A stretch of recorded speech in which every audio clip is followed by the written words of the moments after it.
ఎప్పుడైనా ఏడ్చావా? ఆ సంఘంలో అవయవాలు విరిగిపోతున్నప్పుడు, ఆ సంఘం అవిక్తైపోతున్నప్పుడు ఎప్పుడైనా బాధపడ్డామా? ఆలోచన చేయండి ప్రియమైన దేవుడు వాళ్ళ. ఎప్పుడైనా వారి కోసం ఉపవాసం ఉన్నామా? ఎప్పుడైనా దేవుడు పని కోసం మనం ఉపవాసం ఉన్నామా? సమాజంలో ఎన్నో ఉపవాసాలు చూసాం, చేశాం. తమ దేవుడి పని కోసం ఎందుకో సంఘాలు ఉపవాసాలు చేయలేకపోతున్నాయి. అవిటిదైనా నీ సంఘం కోసం ఉపవాసం చేశావు? నీ సంఘం దేవుడి పని చేయలేనప్పుడు ఉపవాసం చేయగలుగుతున్నావా? మనం ఏ పనిలో దేవుడిలో ఉండగలుగుతున్నాం? నెహెమ్యా గురించి, నెహెమ్యా జీవితం నుంచి మనం నేర్చుకోవాలి ప్రేమ దేవుడు వాళ్ళ ప్రాముఖ్యమైనటువంటి మాట. ఆయన తలపెట్టిన పని కోసం, ఆయన తలపెట్టిన దేవుడి పని కోసం ఆయన కన్నీరు విడిచాడు. ఆ పని సఫలీకృతం కావడానికి ఆయన ఉపవాసం ఉన్నాడు ప్రేమ దేవుడు అన్నాడు. అలవాటు చేసుకున్నాము మనము కూడా.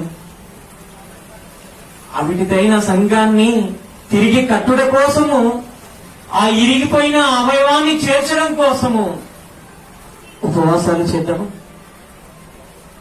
దేవుడి పని ఆగిపోతున్నప్పుడు తిరిగి ఆ పని ప్రారంభించడానికి తండ్రి మాకు శక్తి లేదయ్యా అని ఆ తండ్రి దగ్గర ప్రాధేయపడదామా?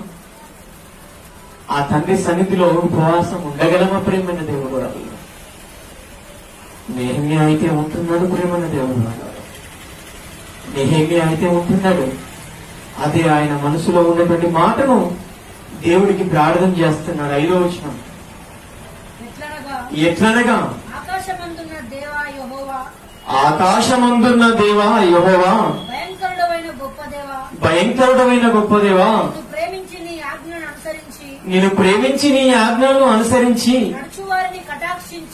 నడుచువారిని కటాక్షించి వారితో నిబంధనను స్థిరపరచువాడా, నీ చెవియొగ్గి నీ నేత్రములు తెరిచి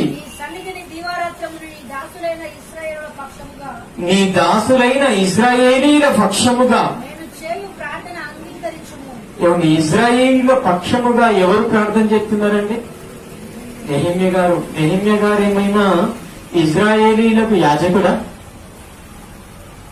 లేదంటే ప్రవక్త? 2 కాదు కదా.